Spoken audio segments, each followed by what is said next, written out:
Hey everyone, and welcome back to Modular DM. If you've been following along, we've talked about how to build a roadmap for your one-shot, build a really great prompt to both sell your players on why they want to join and also inform them of what they're in store for, but also how to build out each of the individual parts you specified in that roadmap. You know, how to do the prep work. But what about all the little details? What about the levels the characters should be, and how does that contribute to how one-shot feels? Should you be building the characters or leave that up to your players and let them build anything they want? Maybe there's something in between. Plus, we haven't even mentioned magical items and how they can add so much fun and spice to a game.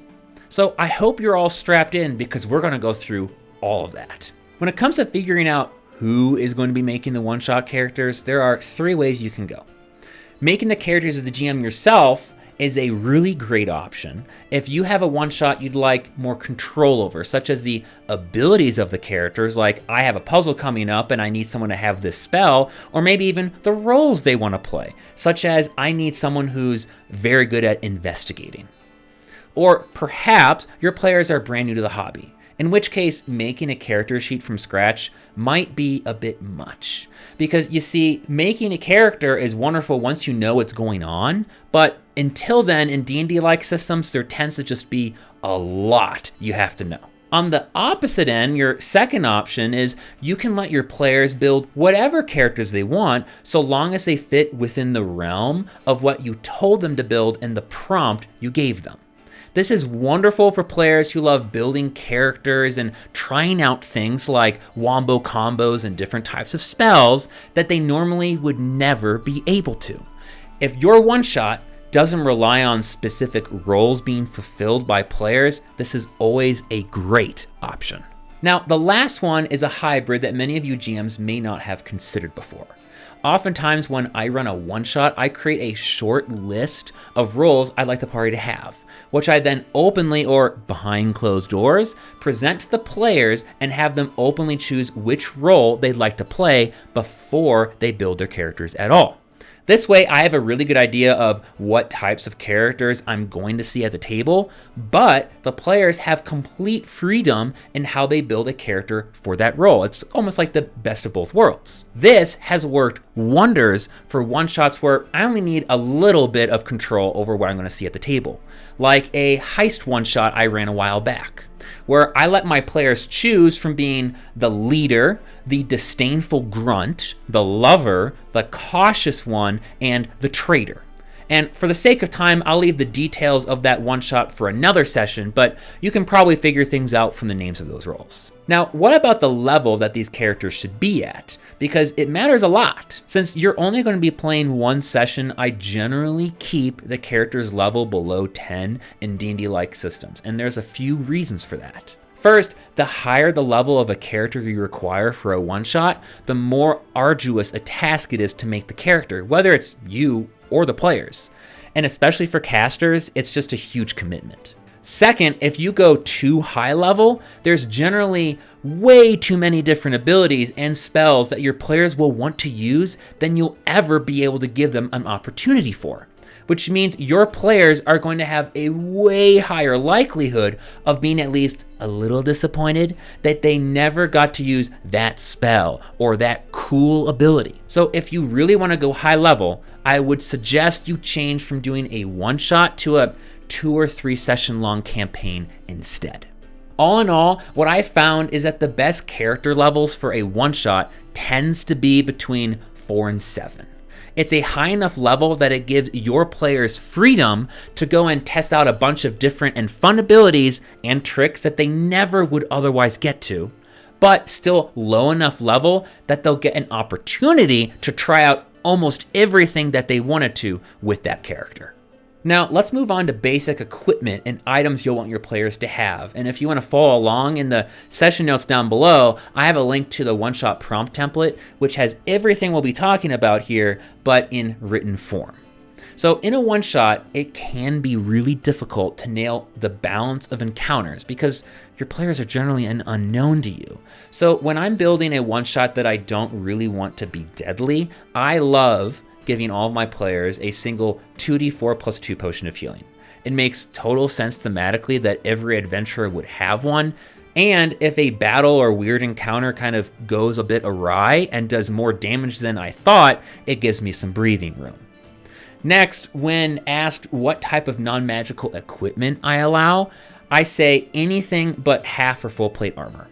Because half or full plate armor tend to be some of the only pieces of non-magical equipment that can drastically start skewing how powerful one player is versus another. As for other items themselves, I love saying, hey, just start with the typical starting equipment and choose one or two other mundane items, such as a bag of ball bearings, to add to your inventory as well. This works really nicely for players that love trying to predict what kind of encounters they may run into and preparing the best that they possibly can.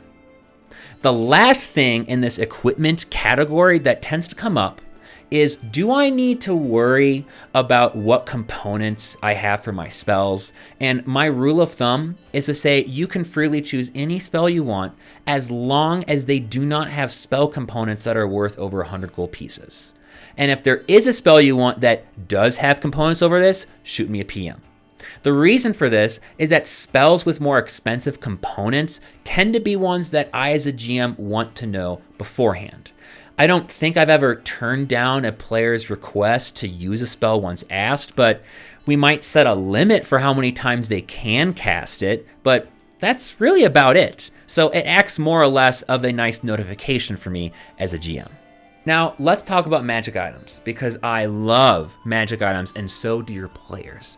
They are a lot of fun, they spark an immense amount of creativity, and can truly bring your one-shots to life. And there are two great ways that you can handle giving them out to players. First is the incredibly easy route, where you simply let your players select a magic item of a certain rarity and ask them to show it to you beforehand just to give a little bit of approval, because you don't want anyone showing up to your table with the Hand of Vecna.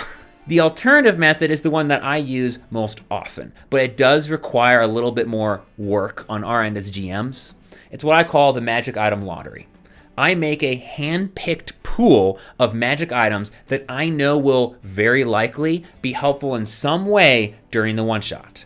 Then when everyone's at the table, each player, one by one, selects two magic items at random and then selects which one they want to keep. The one they don't select goes back into the pool, and we continue around the table until everyone has selected their magic item. What I really love about this is the item the player selects is much more likely to be useful, because we handpicked them, and everyone doesn't immediately jump for the more common items and weapon buffs. You're going to get a lot more interesting magic items that are going to add that spice and opportunities to see really weird and wacky combinations happen. Plus, the players get the opportunity to select between two magic items, so they feel like they had some kind of choice in the matter and it wasn't completely random. Now, you might be asking, what about finding magic items in the middle of the one-shot? That's something we do during campaigns all the time, and it's a lot of fun. And my answer is there's nothing really wrong with that so long as you are 100% sure that that magic item is going to be incredibly useful during the one-shot. Because there is nothing worse than finding a really cool item and never getting an opportunity to use it.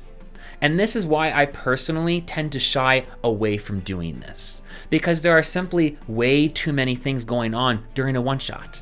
But if you're doing a 2 to 3 session long campaign, man, is that a super fun thing to throw in.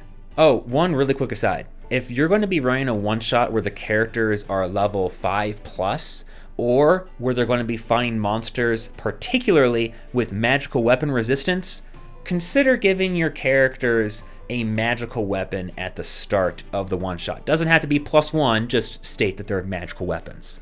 Because D&D-like systems expect that characters of that level already have weapons like this. So it will end up saving you a lot of headache and finding out halfway through your one-shot that the players are struggling to do good damage at all and the battle becoming a slog.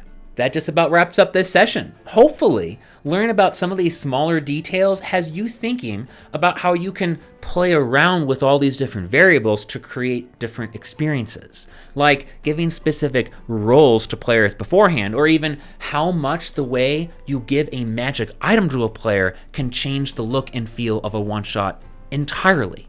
Thanks so much for watching, and if you want to join us for another session immediately, I'd highly recommend you watch the video we made on how you don't always need to roll dice in games like D&D and how other mediums can be way more fitting. Spoiler alert, we end up running through how you can use various things like spinning wheels and physical cards to create really cool and unique experiences. I'll see you next time.